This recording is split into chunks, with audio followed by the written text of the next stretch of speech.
아버지 하나님 감사합니다. 오늘도 새날 저희들에게 허락해 주시고 하나님의 뜻으로 열어주셔서 이 날을 주님의 은혜 가운데서 주님의 영으로 동행하며 살아가는 백성이 되게 하셨사오니 감사합니다.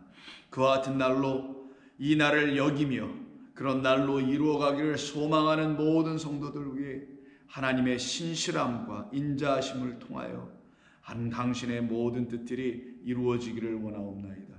오늘도 주시는 말씀을 통해서 우리의 영혼이 하늘의 양식으로 흡족함을 누리게 하실 줄로 믿고 예수님의 이름으로 기도드립니다. 아멘. 자, 하나님 말씀 나누겠습니다. 오늘은 누가복음 1장 57절 이하 63절의 말씀입니다.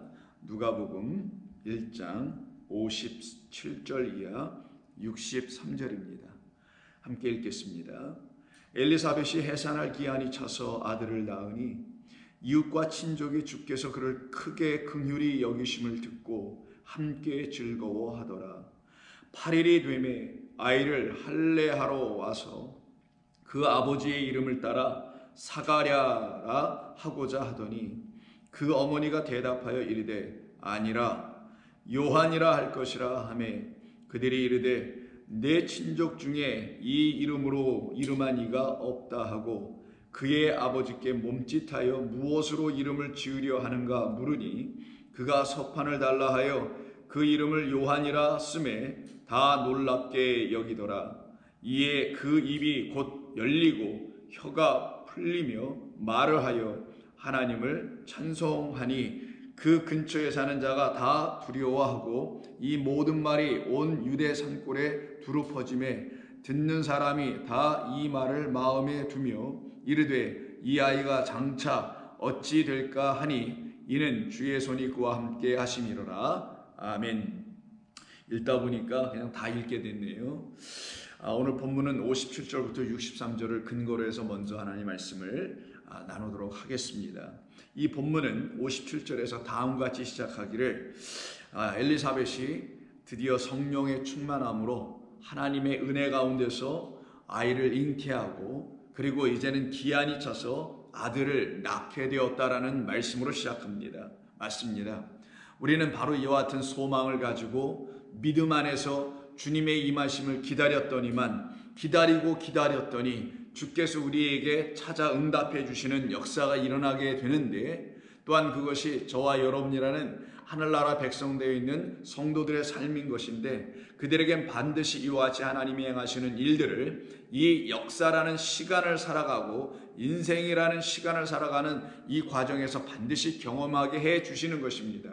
그래서 하나님의 작정하신 그 기한이라는 때가 하늘에서 이루어진 그 때가 이제는 땅에서도 이루어져야 하는 것이기 때문에 이미 하늘에서 이루어진 때인 카이로스가 하나님의 계획하심과 작정하심과 그 모든 시간이 이제는 이 땅과 인생을 통하여 살아가고 있는 엘리사벳과 같은 우리 모두에게도 이 땅을 통해서 이 세상의 삶을 통해서 다 경험케 하시는 겁니다. 그래서 여기 기한이라고 사용한 이 단어는 크로노스라는 단어를 그와 같은 뜻에서 사용하게 된 겁니다.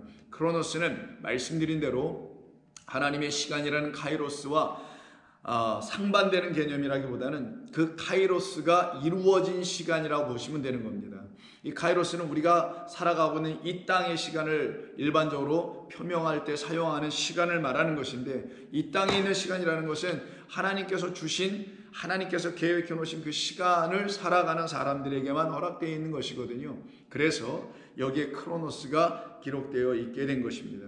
그러니 우리 성도는 하나님께서 약속하신 하늘의 뜻이 우리 안에서 다 풀려지기를 그래서 하늘에서 이루신 뜻이 땅에서도 이루어지기를 원하나이다라고 하는 그 자기 자신이 하나님의 씨가 뿌려져야 될 마음 그 땅이라는 사실을 깨달아 알게 된 그들 안에서는 크로노스적인 즉 하나님께서 그들의 삶에서 반드시 아들을 주신다라는 거예요. 근데 이때 아들을 주신다는 이 말은 우리가 때가 되면 하나님의 은혜의 아들로 다시 나게 된다라는 것을 가르치는 것이죠. 그들 바로 은혜 받은 백성이에요. 은혜의 복음을 통하여 하나님의 긍휼을 얻고 죄와 사망의 법에서 풀려나와 생명의 성령의 법 안으로 들어온 자들 구원의 백성이라고 하는 것이죠.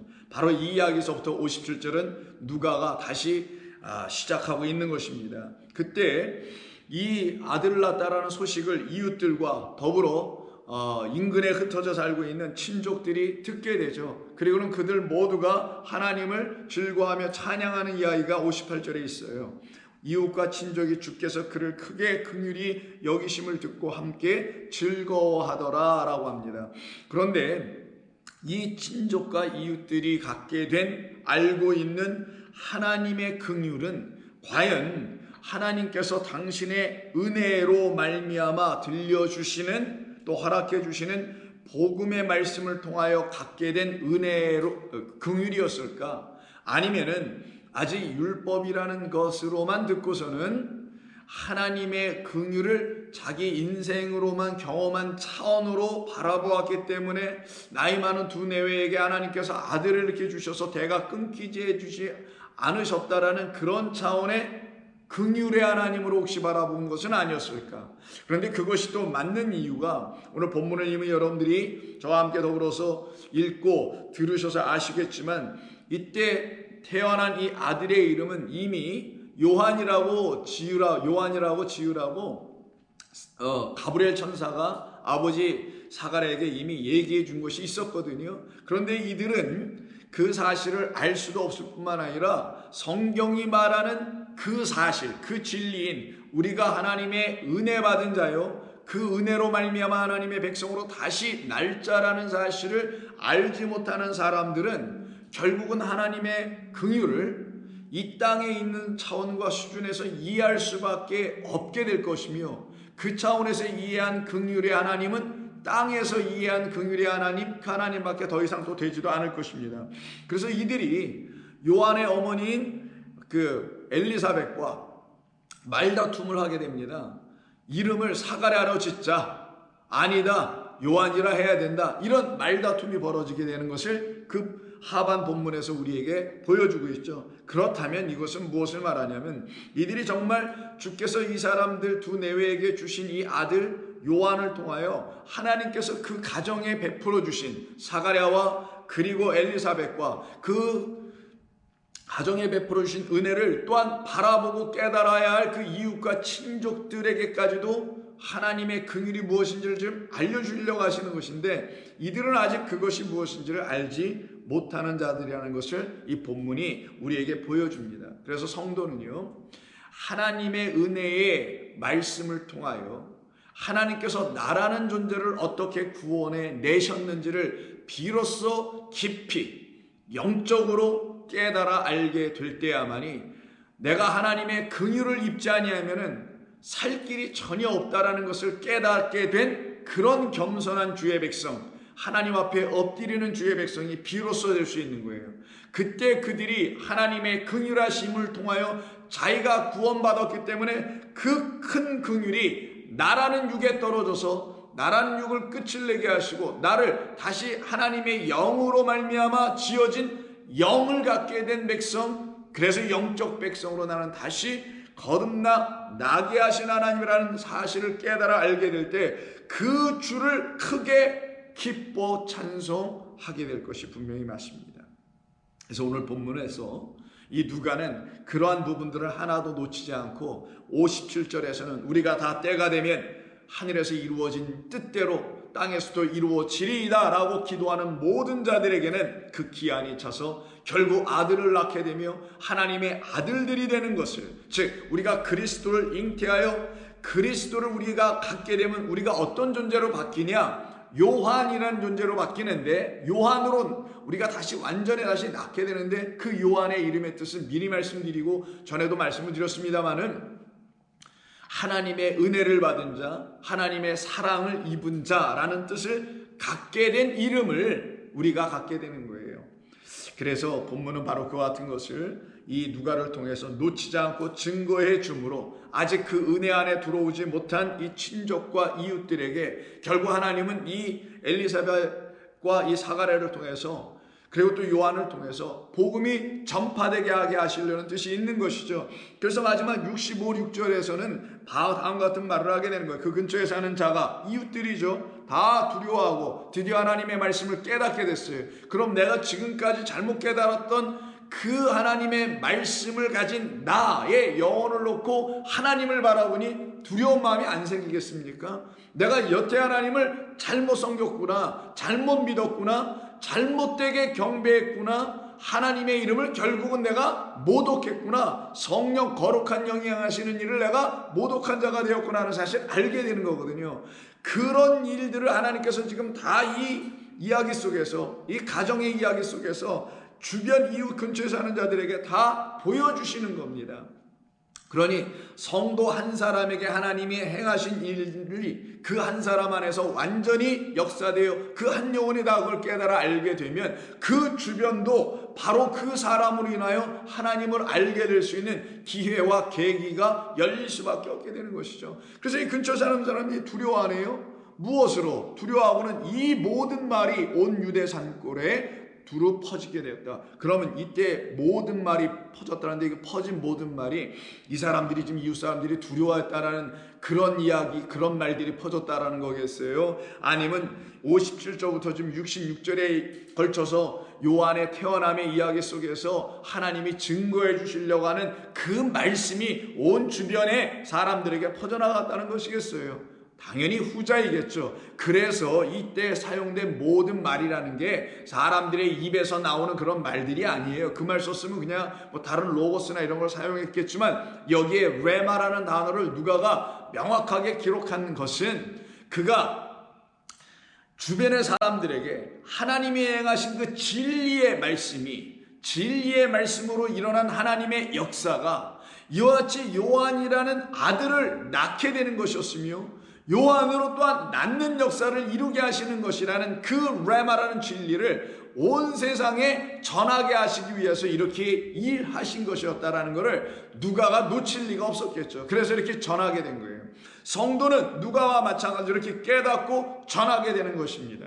그러니 주변 사람들이 다 듣게 되겠죠. 그래서 66절, 듣는 사람이 다 이 말을 마음에 두며 이르기를 이 아이가 장차 어찌 될까 하니 이는 주의 손이 그와 함께 하심이로라. 그래서 결국은 어떻게 됩니까? 이 아이가 아시는 대로 세례 요한이 되는 거란 말이에요.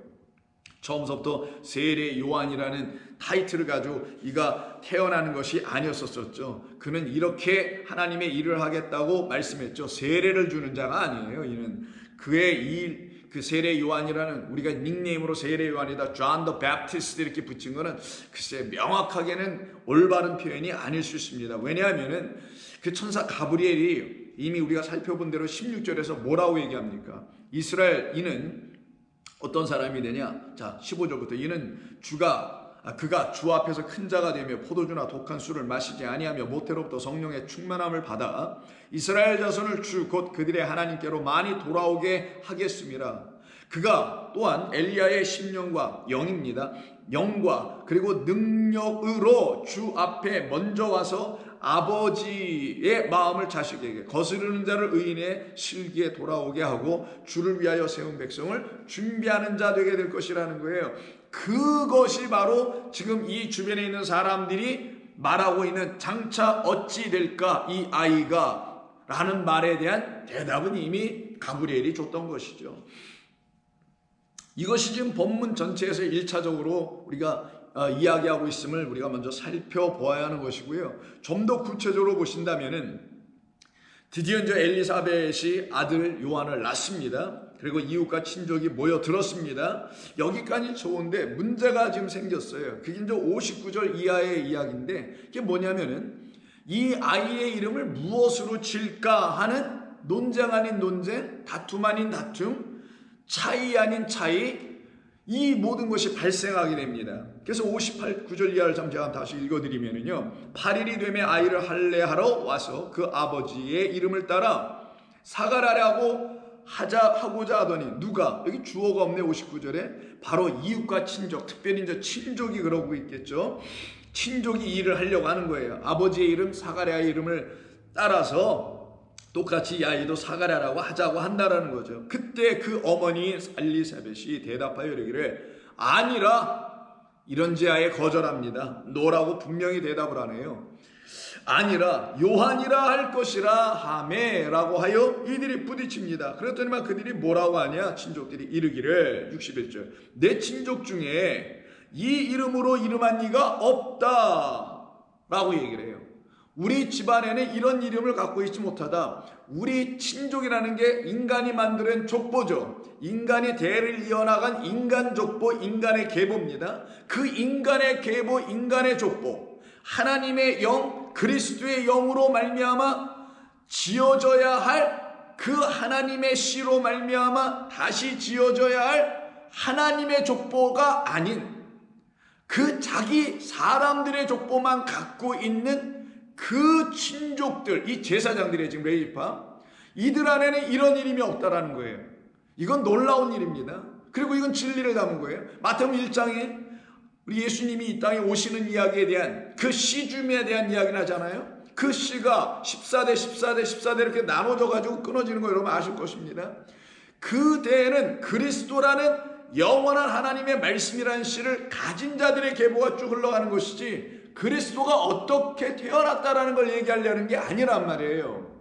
그 말씀 족보에 대한 마태복음 1장의 이야기는 하나님이 약속하시고 언약 안에 맹세로 딱 잠궈 놓으신, 임봉해 놓으신 하나님의 영원한 말씀인 곧 당신의 아들, 그 아들을 우리에게 생명을 주게 하는 씨로 잉태하도록 우리에게 보내주실 거란 약속이에요. 그 약속을 믿은 모든 언약의 백성들은 그 하나님의 말씀 그대로, 언약 그대로 그 씨를 가진 거예요. 그 씨를 가진 자들의 이름이 쭉 나열된 것입니다. 그 나열된 그 사람들이 바로 하나님의 백성이요, 하나님의 족보요. 그래서 성경에는 족보 이야기가 이렇게 나오는 겁니다. 그 족보요. 그리고는 그 족보에 들어온 사람들을 그리스도의 그 씨를 가진 그리스도의 족보 안에 들어왔다고 하는 거예요. 그런데 그럴 사람들이 누가 되어야 되냐? 사실은 그 하나님의 말씀을 관장하고 다루며 그 성전에서 일을 하고 있는 제사장들이 바로 그런 사람들이 되어야 하는 거거든요. 그런데 그들이 그러질 못하고 있네요. 누가 하고 있냐? 유다 지파를 통해서만 하고 있어요. 왜? 유다 지파를 통하여 하나님께서 약속을 해주셨기 때문인 거잖아요. 그의 아들로 말미암아라는 그 유다로 말미암는 하나님의 일하심이 있죠. 그래서 창세기 30장쯤 가서 보시면은 그 37, 8장에 가서 보시게 되면 이 유다에 대한 이야기가 본격적으로 시작되는 데가 있지 않습니까? 다말 유다 사건 여러분 아시는, 그걸 여기서 오늘 다 알 수는 없지만 바로 그와 같이 하나님이 어떻게 씨를 주시는지를, 씨를 또 어떤 자가 이렇게 받는 것인지를, 근데 그 받은 자가 레위를 통하여 말하지 않고 유다를 통하여서 말했기 때문에 굳이 유다 지파를 통하여 흘러가는 것으로 설명한 것이지 다른 지파 사람들은 못 받아야 될 씨라는 말이 아니잖아요. 모든 온 인류에게 다 주시려고 하시는 하나님의 구원의 이야기, 구원의 씨, 생명의 말씀인 그리스도를 주시는 건데 그거를 굳이 설명하시기 위해서 유다를 들어 쓰신 것뿐이란 말이에요. 그 유다가 이렇게 씨를 갖게 된 것이고 이렇게 씨를 또한 주게 된 것이다. 이런 방식으로 씨를 주게 되며 이런 방식으로 또한 다말은 씨를 받게 되는 것이다 라는 걸 가르치는 이야기로 유다 지파로 쭉 흘러가고 있어요. 그러면 나머지 레이든 무슨 지파든, 특별히 제사장 지파인 레이 지파든 누구든 이 안으로 다 복속하여 들어가 하나님이 무슨 말씀을 성경을 통하여 역사 속에서 어떻게 해나오셨는지를 깨달아 알게 되어야 된단 말이에요. 근데 이들이 지금 그러질 못하고 있더라는 거예요. 이 본문 속에서 오늘. 그래서는 어떻게 하냐? 우리는 우리의 족보에 따라, 우리 집안의 내력에 따라 아무리 찾아봐도 우리 족보에는 요한이라고 할 수 있는 이름은 가질 수가 없다. 그렇게 지은 자도 없었다라고 하여 그런 이름으로 이름한 자가 없다라고 이야기하게 되는 거예요. 그런데 그때 그의 아버지께 몸짓하여 무엇으로 이름을 지으려 하는가 물으니 그가 서판을 달라 하여 그의 이름을 요한이라고 딱 써버리네요. 근데 이 요한이라고 쓸 수 있게 됐던 것은 사가랴가 가브리엘 천사를 통해서 이미 들었기 때문이잖아요. 그 이야기는 13절입니다. 천사가 그에게 이르되 사가랴야 무서워하지 말라. 너의 간구함이 들린지라 내 아내 엘리사벳이 내게 아들을 낳아주리니 그 이름을 요한이라 하라. 근데 이 이야기를 해주질 못했어요. 누구에게? 아내 엘리사벳에게. 어디를 읽어봐도 이 다음 절 이후로 엘리사벳에게 요한이라고 이름한다는 말을 준 적이 없어요. 그럼 이게 무슨 뜻이냐고요. 그런데 엘리사벳은 성령으로 충만한 사람이었고요. 성령으로 충만한 사람인 엘리사벳은 천사가 와서 이야기해 주지 않아도 이미 천사는 하나님의 영으로 섬기는 자니 이 두 말이 같은 거죠. 천사가 사가랴에게 가서 요한이라 이름하라 라고 하는 그 천사는 우리라는 사가랴 아들을 섬기는 하나님의 영이란 말이에요. 히브리서 1장에 있는 말씀 그대로 그 영이 바로 누구? 엘리사벳에게도 똑같이 임하여 성령이란 하나님의 영으로 충만한 그 섬김을 받은 엘리사벳은 그 성령이 가르쳐주는 대로 하나님의 말씀을 다 보니 읽으니 들으니 내가 낳아야 할 아들은 요한인 거구나. 이걸 알게 됐다라는 거예요. 그래서 그런 말을 천사로 직접 듣지 않았음에도 불구하고 이 본문에서는 뭐라고 하냐?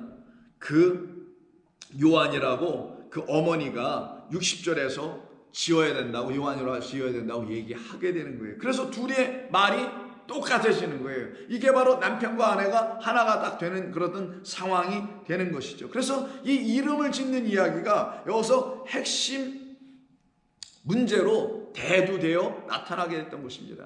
그런데 그 이름을 짓는 이야기에 앞서서 더 중요한 것이 하나 있는데, 이 이름을 짓게 된 것에는 반드시 이름 짓기 전에 이것 하나가 먼저 선행되어야만이 이름을 짓는 것이 유대 법이에요. 그게 뭐냐? 59절에 있는 8일이 되매 아이를 할례하러 와서라는 말이 되어 있어요. 이때 할례하러 와서 할례를 끝냈어요. 일단 그리고는 어떤 일을 하냐? 할례를 했으니까 순서대로 그 다음에 할 일은 이름 줘주는 거예요. 할례 이전에 이름 짓지 않고 할례 이후에 이름 짓는다는 게 중요한 포인트입니다.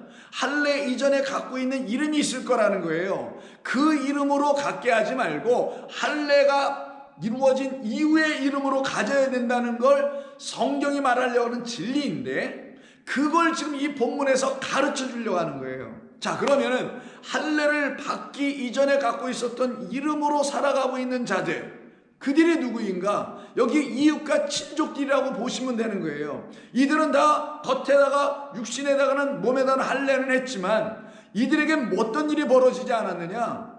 진짜 새 이름을 갖게 된 일은 일어나지 않았다는 걸 말하는 거예요. 그래서 그 유대사회의 율법만 가지고 그걸 절기로 행위로 지키기만 하고 있는 율법주의에 빠져있는 그들 가운데 한 사람 택하여 하나님께서 계속 하시는 일이 무엇이었는지를 가르쳐 주려고 하는 겁니다. 그래서 먼저 선행되어야 되는 게 뭐냐? 할례입니다. 할례가 이루어진 다음에 새 이름을 갖는 거예요. 이 아이 요한에게는 할례가 이루어지기 이전에 새 이름이 물론 없었었죠. 그런데 성경이 지금 말하려는 게 뭐냐? 할례를 받기 전에는 너희는 나긴 했지만 그 기간이 7일입니다. 7일 동안 살긴 했지만 그게 또 무슨 말이겠어요? 7날까지의 창조, 첫 번째 창조는 되었지만 첫째 하늘과 첫째 땅이라는 것만 갖고는 있지만 너희들이 거기서 죽고 다시 나와야 하는, 그래서 죽은 자들만 다시 나온다는 게 뭐예요? 무덤에서 나오는 거니까 부활하는 자들로 만드신 하나님의 뜻이 무엇인지를 알려주려고 그 7일이 끝나고 8번째 날로 다시 너희들이 살아가게 하시겠다라는 하나님의 언약이 어떻게 이루어지는지를 알려주려고 그들의 몸에다가 할례를 8번째 날에 시키게 한 것입니다. 그러니 8번째 날은 어떤 날이냐? 첫 번째 창조인 7이 끝나고 새로운 창조로 하나님의 말씀과 영으로 살아가고 있는 새로운 피조물된 사람들을 8번째 이후에 날짜로 살아가는 사람이라고 하는 거예요. 그때 그들에게 어떤 일이 벌어진다고요? 새 이름을 받는 거예요. 진짜 이름을 받는 거예요. 7째 날까지는 그는 살아있어도 살아있는 자가 아니에요. 왜? 이름이 없으니까, 등록이 안 돼 있으니까 이 세상에 온 자 같아 보이나 세상에만 태어나 있는 것이지 그 이름이 기록되지 않았단 말이야지. 그것을 놓고 하나님은 지금 가르치시는 거예요. 너희들이 이 세상에 한번 태어났지만 나의 생명의 책에 농명되지 않았다라는 거야. 아직 어디에만 기록되어 있냐? 이 세상에는 기록되어 있겠지. 태어났으니까. 그거를 갖다 지금 7일로 설명한 것이지만 우리 인생 전체, 육적인 삶 전체를 7이라고 지금 얘기하는 거예요. 한 번 태어난 거, 니고데마, 너 다시 한 번 태어나야 되지 않느냐고 가르쳐주신 그 말을 여러분 기억하신다면, 그래서 7날까지는 하나님께서 할례를 하게 하신 게 아니고 8번째 되는 날 할례를 시키신 이유가 여기 있다라는 것을 여러분 이제 알게 되는 거란 말이에요. 그렇게 8번째 날이 됐을 때라고 봐야 되는 것인데 59절은 그냥 8일이라고 썼어요. 아니에요. 이거는 8번째, the eighth라는 말입니다. 8번째 날이 되매 드디어 하나님께서 어떻게 하시냐? 당신의 법대로 이 아이의 이름을 요한이라고 해서 지라는 거예요. 그럼 그 이전에는 뭐예요? 요한이 아니었다라는 거죠. 누가? 이 집 아들 요한이 아니라 온 인류가, 우리 모두가 요한이라는 뜻 다시 말씀드리면 하나님의 뭐를 받는 것? 은총을 받는 것, favor, grace, mercy, 이것을 받는 것, 사랑을 받는 거예요. 그러면 이 첫 번째 하늘과 첫 번째 땅이라는 이 지어진 이 첫 번째 것 안에서 요것만 바라보고 하나님을 감사하고 찬송하고 예배하고 나를 불쌍히 여기셨으니 뭐 은혜 주셨으니 이것만 하는 사람들은 진짜 하나님의 사랑을 받은 자가 아닌 거예요. 하나님의 진짜 은혜를 받았다라는 것을 알게 된 자들은 나는 이 7째 날까지 해서 하나님이 다 만들어 주신 이 창조 안에서 나는 육이군요. 나는 피조물이군요. 나는 혈육을 가진 자군요. 나는 아직 하나님의 영이 없는 자군요. 그러니 그 코에 기식, 그 코로 기식, 숨을 쉬는 모든 자인 나는 반드시 물속에서 빠져 죽어야 하는 자이군요 라는 걸 깨달아 알게 될 때 그들의 죽음이 드디어 하나님의 뜻 가운데 이루어지는 거예요. 그리고는 이 땅에서 끝이 나고 새하늘과 새 땅이 그들에게 열리는 것입니다. 그걸 갖다가 새로운 첫날인 8번째 날이요, 부활로 우리 주님께서 십자가에서 달리시고 부활 이후의 첫날인 8번째 날에 그래서 우리 주님이 부활하신 거예요. 안식 후 첫날이라는 그날, 그게 바로 8번째 날이니까 이 모든 게 성경에 하나로 다 묶여져 있는 겁니다. 그것을 여러분이 알고 이 말씀을 듣게 되면은 왜 8일이 8번째 날에 아이에게 이름을 짓는 이 아이가 나오게 되며 왜 8번째 날에 왜 할례를 행하게 되는 일이 나오는지를 알 수 있게 됩니다. 그러면 이름을 짓는 것은 할례와 이렇게 연관되어 있는 거죠. 그래서 여러분 창세기 17장 처음으로 할례에 대한 이야기가 나오는 그곳을 가서 보시면 알 수가 있어요. 17장 1절입니다. 아브라함이 90세 때에 여호와께서 아브라함에게 나타나사 그에게 이르시되 나는 전능한 자라, 전능한 하나님이라. 너는 내 앞에서 행하여 완전하라 라고 말씀하세요. 내가 내 언약을 나와 너 사이에 두어 너를 크게 번성하게 하리라. 그리고는 그의 이름을 바꿔주십니다. 보라, 내 언약이 너와 함께 있으니 너는 여러 민족의 아버지가 될지라. 이제 후로는 내 이름을 아브람이라 하지 아니하고 아브라함이라 하리니 이는 내가 너를 여러 민족의 아버지가 되게 함이라. 아버지가 되게 한다는 말의 의미는 나타라는 얄라디에서 나오는 거예요. 자, 그러면 나타라는 것은 씨를 갖고 있기 때문에 날 수 있는 겁니다.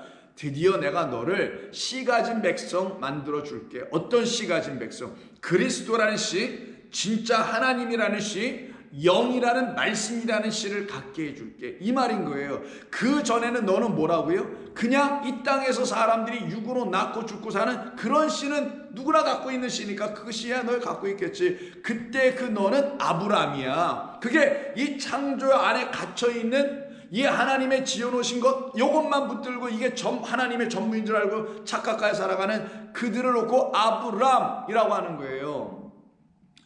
바로 그 상태에 있는 우리에게 드디어 하나님께서 찾아오셔서 아니야, 너는 이제 할례 받고 이름 완전히 바꿔놓을 거야. 너는 죽고, 할례는 죽고 사는 거예요. 죽고 다시 살게 되어 너희는 내 씨를 가진 백성 되게 하여 아들을 낳을 수 있는 자 되게 할 거야 라는 거예요. 이게 하나님께서 그와 그의 후손과 맺게 되는 영원한 언약이라는 것이 7절. 내가 내 언약을 나와 너 및 내 대대 후손 사이에 세워서 영원한 언약을 삼고 너와 내 후손의 하나님이 되리라. 이때 너와 내 후손은 아브람이라는 그 사람과 그 아브람으로 말미암은 후손이 아니에요. 그런 육적 후손이 아니라 아브라함이 되고 그 아브라함으로 말미암아 믿음을 갖게 된, 진리를 갖게 된, 생명을 갖게 된 그 후손들을 말하는 거예요. 그들과는 영원한 언약을 맺으신다라는 것이지 그냥 뭉뚱그려서 온 세상과 영원한 언약을 맺으신다는 그런 말씀이 아니에요. 그리고는 하시는 말씀이 9절이에요. 하나님이 또 아브라함에게 이르시되 그런즉 너는 내 언약을 지키고 내 후손도 대대로 지키라. 너희 중, 그 언약은 다음과 같아요. 남자는 다 할례를 받으라. 이것이 나와 너희와 너희 후손 사이에 지킬 내 언약이라. 너희는 포피를 배워라. 이것이 나와 너의 사이의 언약의 표징이라. 너희는 대대로 모든 남자는 집에서 난 자나 또는 너희 자손이 아니라 이방 사람에게서 돈으로 산 자를 막론하고 난지 8일 8째 되는 그날에 할례를 받을 것이라 분명히 말씀합니다. 그리고 이렇게 할례를 받는 백성만이 끊어지지 아니하고 내 언약을 배반하지 않은 자로 여겨주신다라는 거예요. 그리고는 이 일로 인하여 남자가 할례를 받으니 남자가 드디어 어떤 자가 돼요? 7째 날 지나고 7번 끝난 다음에 새로운 창조인 새하늘과 새 땅이 우리의 마음 안에서 열리게 됐을 때 그들이 바로 8번째 날에 할례 받은 자들이란 말이에요. 그들로 인하여 씨를 드디어 받게 되니 받은 자 사레의 이름도 사라라고 바뀌어져야만 되는 거예요. 그러니 15절에서 하나님이 또 아브라함에게 이르시되 내 아내 사레는 그 이름을 사레라 하지 말고 사라라고 하라라고 바꾸어 주시게 되는 겁니다. 이것이 바로 이름과 할례의 관계예요. 그러니 이름은 그가 누구인지를 말하는 거죠.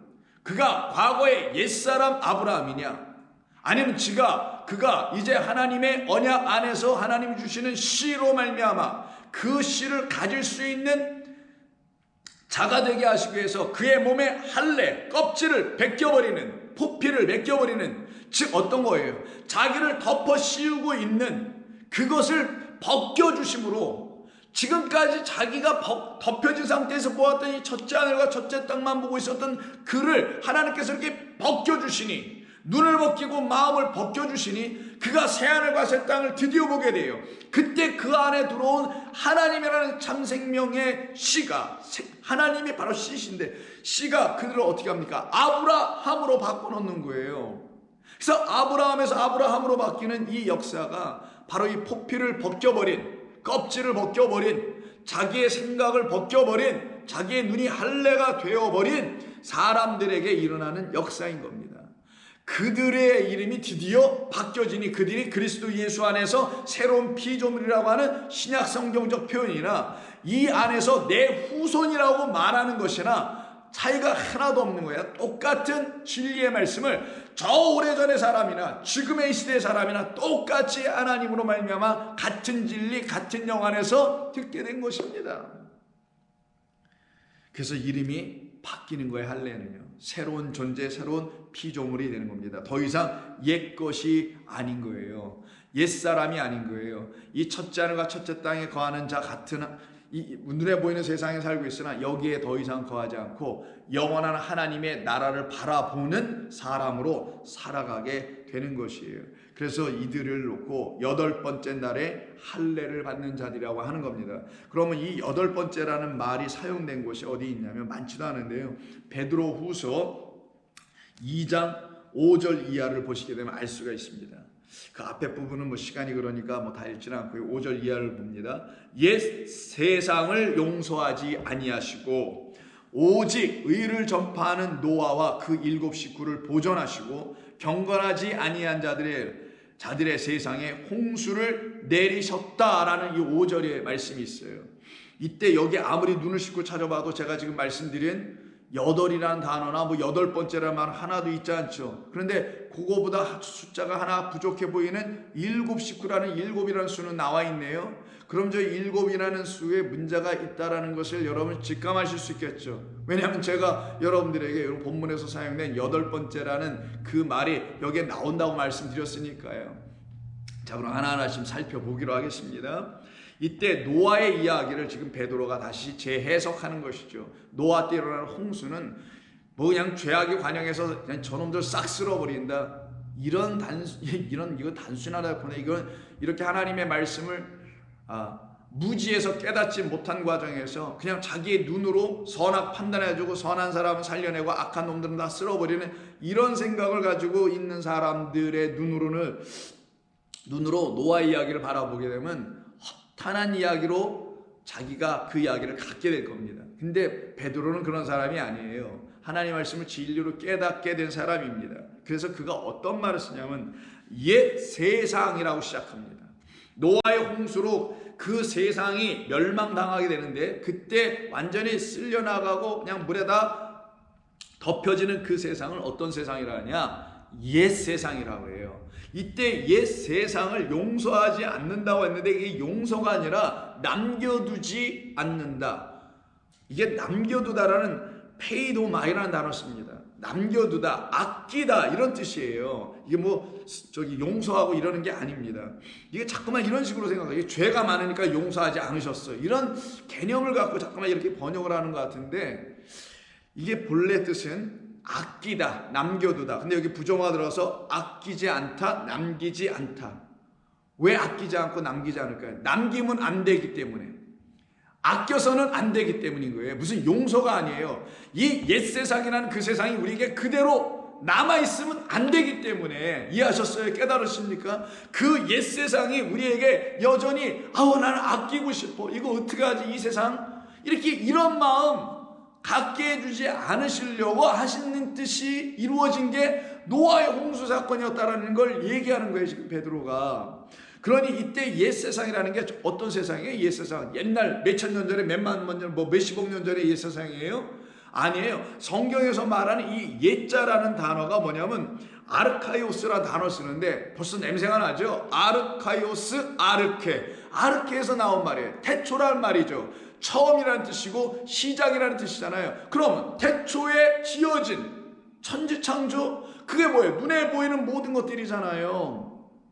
하나님께서 지으신 모든 것, 그 첫 번째로 지어주신 그것을 갖다가 이 본문에서는 옛이라고 썼어요. 이걸 또 ancient 이렇게 영어로는 고대의, 옛날의 이런 걸로 번역을 하는데 이건 잘못된 번역이에요. 그 첫 번째 것의, 아니면 뭐라고 해야 되냐, 그 태초에 지어진 세상, 이렇게 말해야 되는 거예요. 그래서 성경이 말씀하고 있는 걸 그대로 따라서 성도들이 읽을 때 뭘 이해하고 깨닫지, 이거 옛 세상이라고 하는 거 어떻게 하자는 거예요 도대체.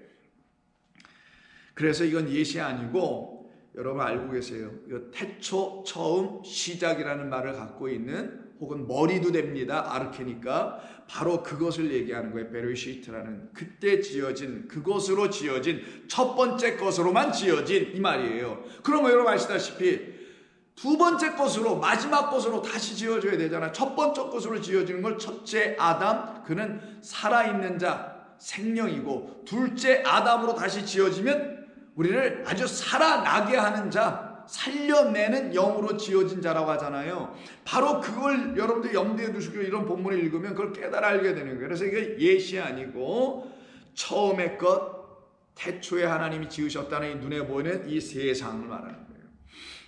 이것은 반드시 우리 가운데서 1차적으로 주셨지만 너 이거 붙들고 여기서 탐심이라 갖고 용심이라 갖고 자랑이라고 하라는 것으로 내가 준 게 아니니 이거를 아끼고 막 남겨두려고 하고 너의 안에다가 그러지 말라.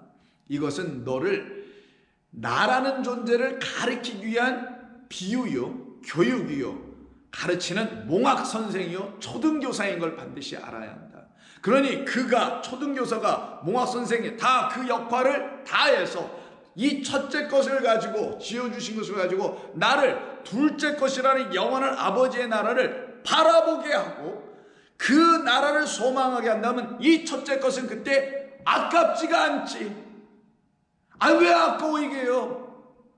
다 나를 위해서 내어주신 것, 나를 위해서 다 써주셨으니 이젠 쓸모가 없지. 아깝지도 않고 내게 더 이상 그 옛 것이라는 이 첫 번째 것이 남아있어도 아니 되죠.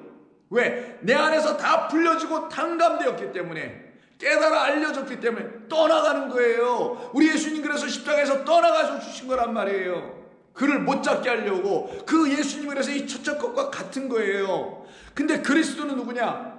둘째 것, 새하늘과 새 땅이 되는 거예요. 그래서 이 일을 이루어 주시려고 하나님이 노아 때 이 일을 하신 것이다라는 걸 베드로가 지금 말씀으로 풀어 설명해 주는 겁니다. 이게 설교예요. 그래서 이런 걸 진리의 설교라고 하는 거예요.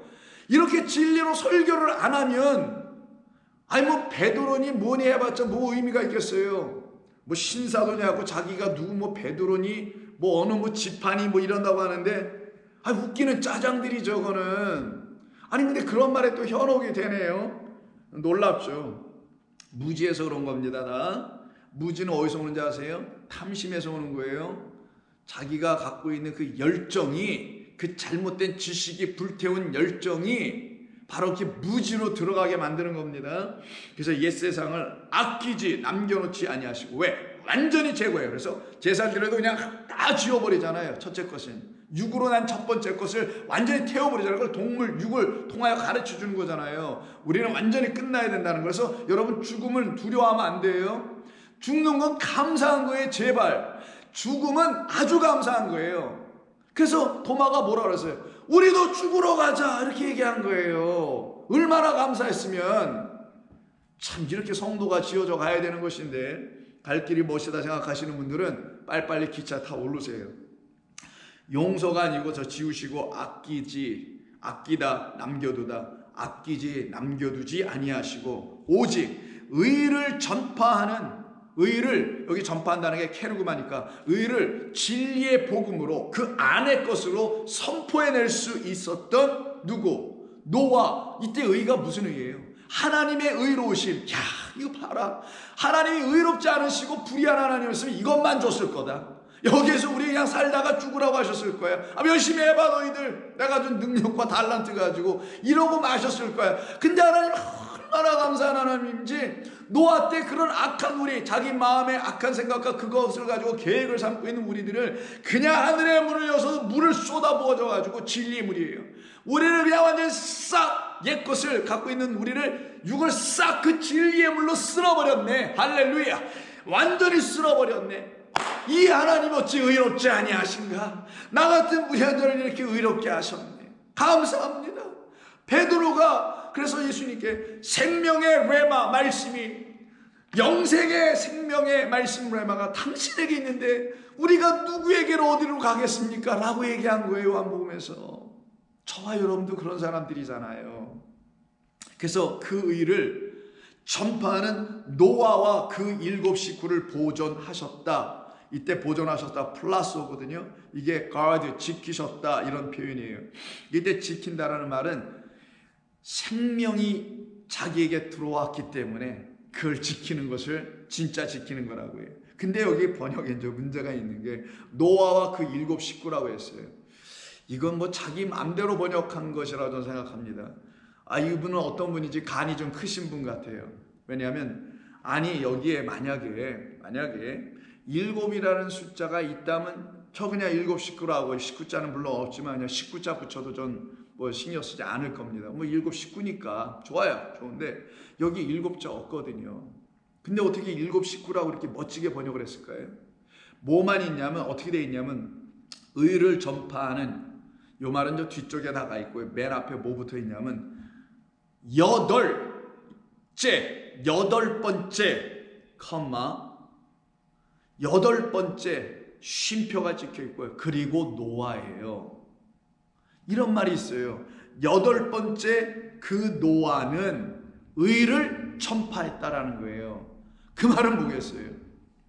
노아가 8번째 백성이 됐다라는 거예요.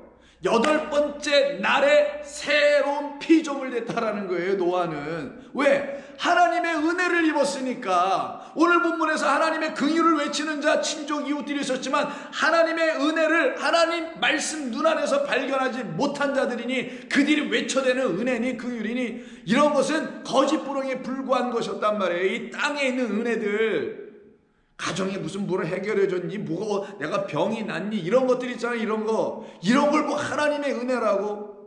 그는 반쪽짜리도 안 되는 은혜예요.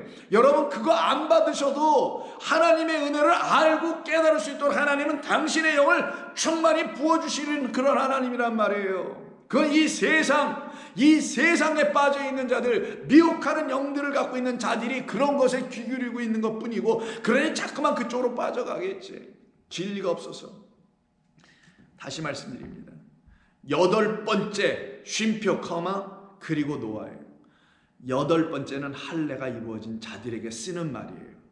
그 이름이 바뀌어진 자를 말하는 거예요. 창조주 하나님에서 다시 그가 지어진 자를 말하는 거예요. 하나님의 은혜를 깨달은 자들이 다시 지어지는 거예요. 하나님의 생명의 말씀을 듣는 자들만 다시 지어지는 겁니다. 그래서 노아와 7 식구가 아니라 그 8번째 그 노아 이렇게 돼 있어요. 그는 나를 향하여 하신 하나님의 의로우심을 온 세상에 전하는 자 되었다. 이런 말인 것이지. 바로 그래서 그런 노아를 바로 하나님께서 지키시는 거예요. 반대로 그렇지 아니한 자 누구라냐? 경건하지 아니한 자들은 그 세상의 홍수에, 경건하지 않은 자들의 세상에 하나님은 홍수 큰 물을 보내주셨다. 그걸 또 은혜라고 합니다. 경건하지 않은 이곳에 홍수를, 하나님의 은혜의 비를 쏟아부어 주시지 않으면 이 세상은 끝장난 거거든요. 그러니 이 말씀을 여러분 이제 온전히 잘 깨달아 알아들으셨다면 노아의 이야기를 기록하고 있는 창세기 5장, 6장, 7장, 8장, 9장 쭉 있지 않습니까? 6장에서 노아를 놓고 뭐라고 했어요? 수없이 우리가 읽는 거 8절. 그러나 6장 8절 노아는 여호와께 은혜를 입었더라. 원래는 마차 발견하였더라. 눈, 하나님의 눈 안에서, 여호와의 눈 안에서, 눈은 지혜를 상징하고요, 말씀을 보는 눈을 말하는 거예요. 빛을 말하는 거예요. 여호와라는 눈, 빛, 말씀 이 안에서 그는 발견하였다. 무엇을? 하나님이 나를 긍휼히 바라보시는 그 눈을, 그 은혜를. 그래서 눈이 나오는 거예요. 나는 이제 발견했다. 여러분 발견하십니까? 매일매일 발견하세요. 나 같은 자를 하나님께서 당신의 은혜의 눈, 긍휼의 눈으로 바라보시고 계시다는 사실을. 그 눈이 이렇게 같이 마주쳐야죠. 아이 컨택이 돼야지. 그래서 그 눈을 봐야지. 그 하나님의 말씀을 보고 그 하나님을 바라볼 수 있어야지. 그래서 너는 왜 나를 보고도 아버지를 보여달라고 그러더냐? 내가 아버지로 왔는데, 내가 그 말씀 눈, 그 빛, 세상의 빛인데 왜 나를 보면 그 빛으로 너희들의 눈을 떠서 아버지를 은혜의 하나님으로, 긍휼의 하나님으로, 말 그대로 아브라함이 긍휼의 하나님인데, 긍휼의 아버지인데, 뜻 자체가 너희들 그렇게 그 하나님을 새로운 이름의 하나님으로 갖게 될 거 아니냐? 그러면 그 하나님으로 너 지어졌으니 너희들도 새로운 이름을 가진 자, 그때 너희가 가진 이름이 바로 하나님의 은혜로 지어진, 그래서 나의 하나님은 말 그대로 아브라함이시구나, 긍휼의 하나님이시구나라는 것을 알게 되는 거예요. 그래서 6장 9절에서 이것이 노아의 족보니라 하는 거예요. 이런 자들이 진짜 족보지. 아까 그 사가랴의 그 집안에 있는 그 족보, 자기들 집안에는 이런 이름이 없는데 요한이라는 거 없고 우리는 사가랴만 있는데 그렇게 지으면 안 되지 라고 논쟁을 하게 하는 그런 족보, 인간의 족보, 사람 족보가 아니라 노아의 족보가 되어야 되는 거예요. 창세기는 10개의 족보가 쫙 펼쳐져 나옵니다. 명확하게 그 족보의 이야기로 다시 들어가는 거라서. 왜 족보를 썼어요? 시 때문에 그래요. 왜? 이 노아는 은혜를 발견해 8번째 사람이 돼. 8번째 사람, 8번째 날의 사람이 되는 거예요. 새로운 피조물이 된 거예요. 그래서 그 새로운 피조물이 난 아들들이 있잖아요. 그래서 그 아들들의 이름이 드디어 쭉 나오는 게 그 다음으로 연결되는 거예요. 보세요. 노아는 의인이요, 당대의 그 시대, 다 악한 말만 갖고 있는 시대 안에서, 그 세상 속에서 하나님의 말씀으로 흠없는 자, 다 믿는 자라고 하는 것이죠. 그래서 그는 하나님과 동행할 수밖에 없는 자 되었다. 그래서 그가 낳은 아들이 셋이 있는 거예요. 셈과 함과 야벳이라. 세상이 죄로 간영을 했을 때 하나님께서 노아에게 너는 방주 줘 라고 해서 노아가 방주를 열심히 짓습니다. 22절 노아가 그와 같이 하여 방주를 다 짓죠. 양식대로, 보여준 양식대로 다 짓습니다.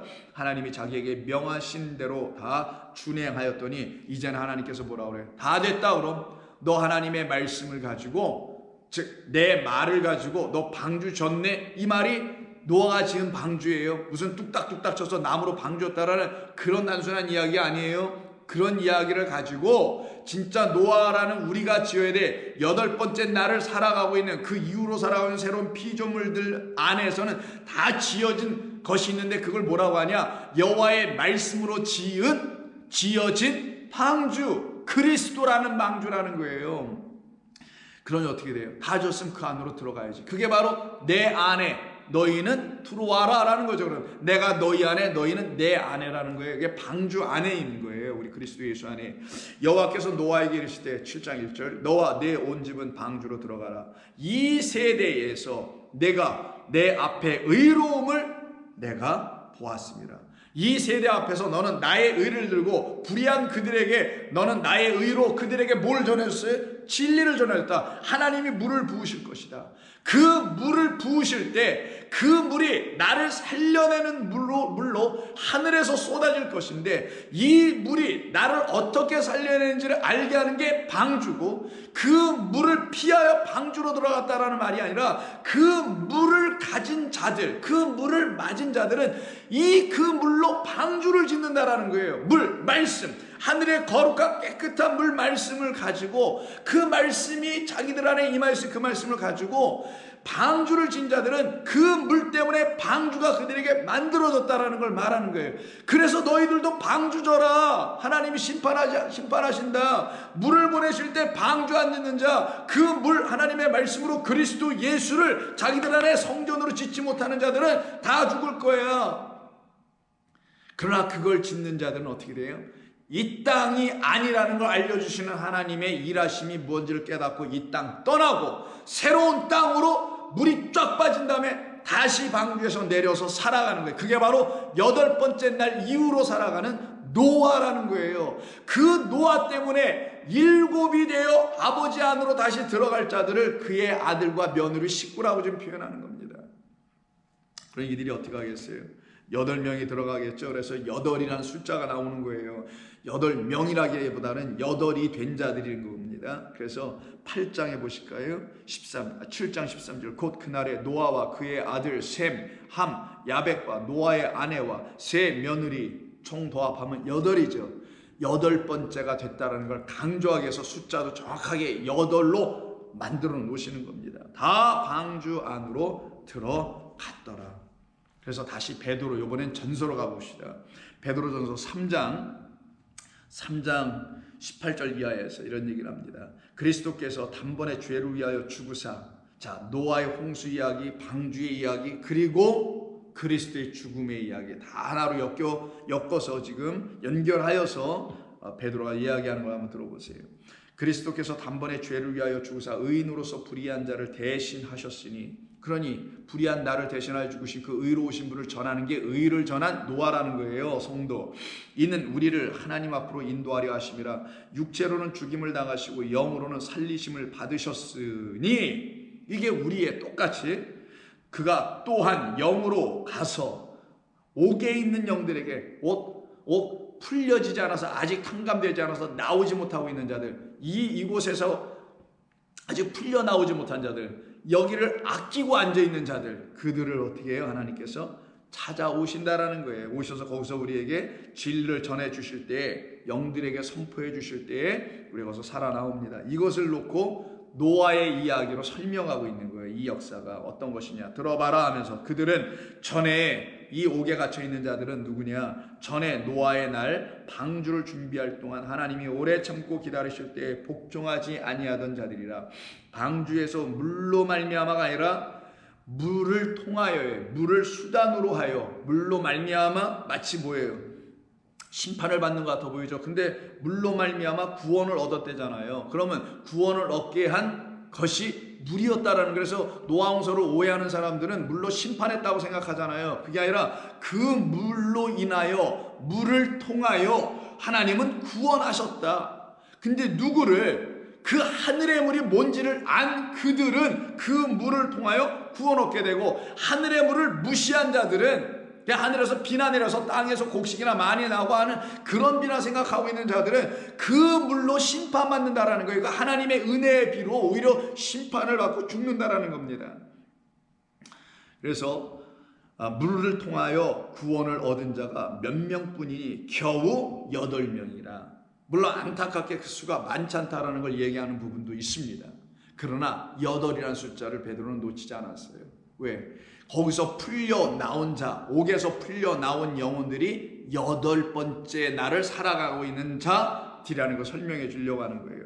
물은 예수 그리스도께서 부활하심으로 말미암아 이 물을 설명합니다. 이 물이 있어야 우리가 구원을 받는 거예요. 그 하늘에서 쏟아진 물을 지금 이야기하는 거예요. 설명하는 거예요. 베드로가 그 하늘에서 노아 때 쏟아진 물이 무엇이냐? 21절 이거다. 무엇이냐? 예수께서 부활하심으로 말미암아 이제 너희를 구원하는 표다. 부활, 새 생명 주는 거예요. 새 생명이라는 건 7째 날이 끝나고 다시 새로운 피조물로 지어지는 자들에게만 열려지는 8번째 날 이후를 말하는 거예요. 그게 바로 안식 후 첫날 예수님의 부활한 날이에요. 그게 8번째 날이에요. 그 8번째 날에 뭔 일이 벌어진 거냐? 하늘에서 물 내려왔다고 얘기하는 거예요. 지금 그 물은 8번째 날을 이루게 하는, 그 안식 후 첫날 부활을 이루게 한 그 그리스도의 구원을 이루는 상징, 표, 증거다. 곧 무엇이냐? 세례라 라고 얘기해요. 그럼 세례가 뭡니까? 물속에 빠져 죽었다가 다시 나오는 거죠. 온 세상에 하나님의 물이 떨어짐으로 말미암아 그 물로 인하여 옛것, 첫 번째 것 죽고 새 것으로 다시 나오게 하는 것. 7째 날까지 이 첫째 것만 보고 살았던 그 존재들, 아브람 죽고 다시 그 물로 인하여서 방주 안에 들어가서 8번째로 다시 살아나오는 아브라함, 이름이 사가랴가 아닌 요한이 되게 하는 일, 이 일이 바로 세례다. 그래서 물속에 들어갔다 나오니 하늘이 열리는 거였죠. 죽었다가 살아난 자들. 세례라 이는 육체의 더러운 것을 제하여 버림이 아니요. 이게 바로 세상 종교, 도덕, 철학이 하는 거잖아요. 육체의 더러움, 인간의 삶에서 저지르는 여러 가지 이것을 지우고 이걸 가지고 뭐 회개하고 반성하고 뉘우치고 가슴 두들기고 눈물을 흘리고 이런 일을 하는 게 아니다. 하나님을 향한 선한 양심의 간구이니라. 드디어 하나님을 어떻게 해요? 바라보기 시작하는 거예요. 그들을 놓고 에노스라고 하는 거예요. 그래서 창세기 5장을 한번 보세요. 하나님을 드디어 바라보며 하나님을 찬송하는 자들이 드디어 나와요. 5장 1절. 이것은 아담의 계보, 또 족보, 또 나오죠. 톨레도트. 적은 책이니라. 이게 이 책 전체, 성경 전체가 진리의 말씀을 주신 그 아담, 그리스도의 씨를 가진 자들의 계보, 생명의 말씀이라는 씨가 적혀있는 책이라는 그런 의미예요. 적은 책이니라. 하나님이 사람을 창조하실 때 하나님이 모양대로 지으시고 당신의 모양으로 지으시되 남자와 여자를 창조하시고 그들이 창조되는 날에 하나님이 그들에게 복을 주시고 그들의 이름을 사람이라 일컬으심이라 라고 하는 이야기가 나오죠. 그 이야기가 나오는 요때에 드디어 사람이 나오기 시작합니다. 이때 사람들이 쭉 나오잖아요. 그래서 사람들이 나오는 것으로 끝나는 게 아니라 이 사람들이 어떤 사람이 되냐? 드디어 하나님을 찾는 사람들이 돼요. 그래서 5장 요 이야기가 붙어있는 4장 마지막 절이 26절 보면 셋도 아들을 낳고 그 이름을 에노스라 해요. 그때의 사람들이 비로소 여호와 이름을 불렀더라 라고 하는 거예요. 그럼 여호와 이름을 부르는 자들이 누구예요? 그 족보, 그 씨를 가진 자라고 지금 성경이 가르쳐 알려주는 거예요. 그래서 다시 베드로전서 3장에 보면은 이들이 전부 다 하나님을 향한 여호와 이름을 드디어 자기들의 참된 생명의 이름으로 부를 수 있는 자들이 되는 거예요. 이들을 놓고 할례 받은 백성이요, 이들이 바로 참된 세례를 받은 백성이요, 물세례가 아닌 죽고 살아나는 그 세례 받은 백성이요, 이들 안에는 이 세상 첫 번째 것이 다 아낌없이 떠나간 자들이요. 그래서 여러분 아시죠? 내 아들 이삭을 드려라.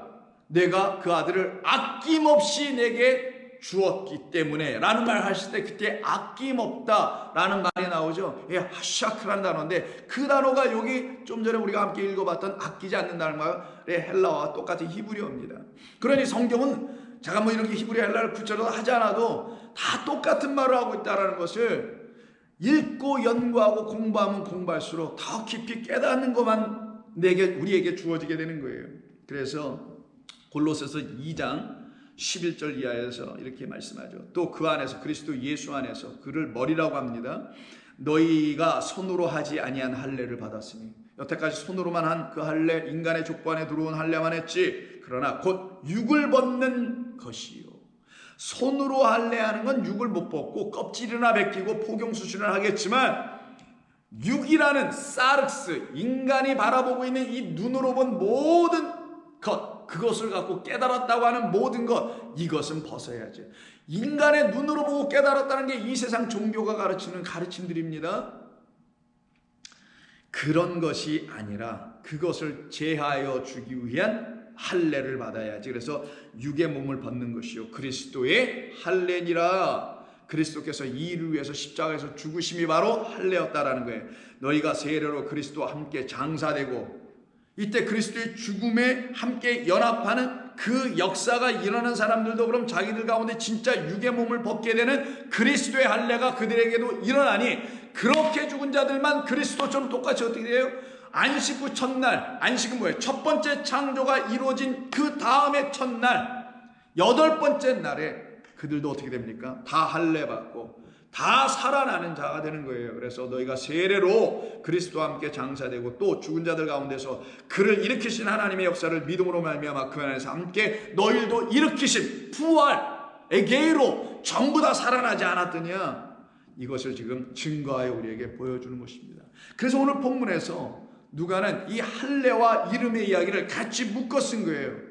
누가는 하나님의 말씀을 아주 깊이 깨달았던 사람이, 그래서 작정하고 1장 서문에서 뭐라 합니까? 데오빌로요. 내가 당신에게 그 근원부터, 그 높이 있는 것, 그 안에 있는 것부터 자세히 살펴 미루어 나도 데오빌로 갖게 하게 차례대로 써보내는 것이 좋은 줄을 알았다라고 분명히 쓰는 겁니다. 왜냐하면 이는 각하가 알고 있는 바를 더 확실하게 하려 함이라. 여러분이 알고 계셨던 진리의 말씀을 더 확실하게 해주는 말씀으로 이 성경이 여러분들에게 다시 들려지고 다시 읽혀지게 하시는 성령의 강권적인 역사가 있어야 하는 것입니다. 이들이 하나님의 백성 되어가는 거예요. 그래서 오늘 본문 다시 돌아가셔서 보실 때 59절에 8일 여덟 번째 날이 되어 아이를 할례하러 온 이후에 그 아버지의 이름을 따라 사가랴라고 하려고 하였지만 라고 하는 이 사람들은 몸에다가만 할례라는 것이요, 그리스도의 할례가 이루어지지 않은 사람들이요, 더 나아가서 말씀드린다면 그들은 아직 육을 벗지 못한 자기의 눈과 육신의 생각으로만, 그 악한 계획으로만 생각하는 자들이었다라는 거예요. 그들이 인간적으로 악했습니까? 삶이 악했습니까? 관계가 나빴습니까? 아니에요. 그런 거는 하나도 없는 아주 선하고 깨끗하고 양심적인 사람들이었을 겁니다. 분명히 그래요.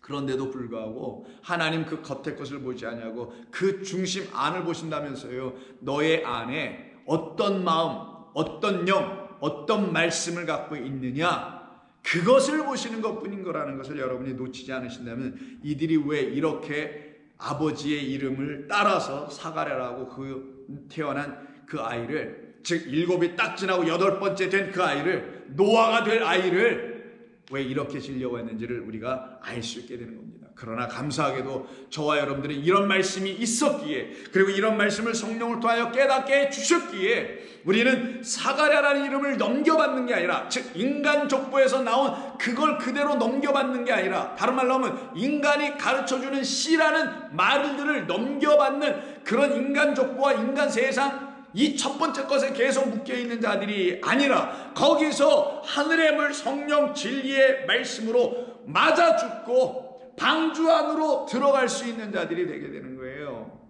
그들이 바로 복된 자들이요, 그들이 바로 하나님의 백성인 것입니다. 그 같은 성도들로 계속 쓰여지고 계속 새롭게 지어져 가기를 주의 이름으로 부탁드립니다. 기도합니다. 하나님 감사합니다. 오늘도 주님께서 주신 말씀을 통해서 우리를 어떻게 하나님께서 사랑하시고 긍휼히 여겨 주셨으며, 우리에게 어떤 의를 부어주셨으며, 우리를 어떻게 할례하셨으며, 우리를 어떻게 7일이 지나고 8번째 날로 살아가게 하셨는지를 하나님이 보여주시고 깨닫게 해주시니 감사합니다. 이 말씀을 듣고 깨닫게 하실 때 성령으로만 하게 하여 주시옵소서. 예수님의 이름으로 기도드립니다. 아멘.